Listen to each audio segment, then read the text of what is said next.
भोंदू बाबा लोकांकडून माया पण घेतो आणि बाया पण जमा करतो. पण भोंदू बाबाकडे जाऊन खरंच फसवणूक होते का? यामागचं रहस्य काय आहे? हे समजून घेण्यासाठी आपल्याला क्रिमिनल माइंडचा गुणधर्म बघावा लागेल. क्रिमिनल माइंडचा गुणधर्म आहे, find the place where there is a joy and joy will burn out the pen.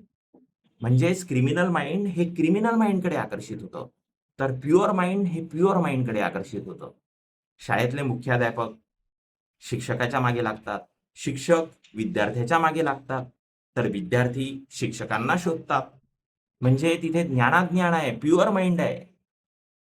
तर दुसरं उदाहरण बघा, पोलीस चोराच्या मागे लागतो, चोर हा वकिलाला शोधतो, वकील चोराच्या मागे लागतो.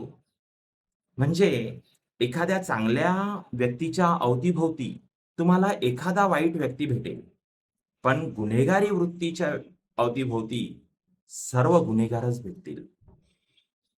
तेव्हा तुम्ही समजून घ्या, ना वेदांचं ज्ञान आहे, ना उपनिषद, ना शास्त्र, ना धर्म, ना पूजापाठ, ना कर्म, काही संस्कार मिळालेले नाहीये बाबाला.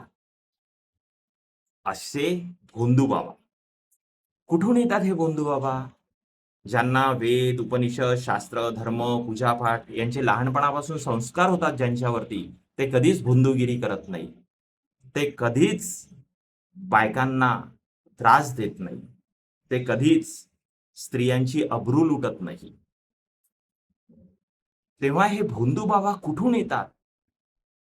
हे गूढ रहस्य आहे आणि ते आपणच आपलं बघावं.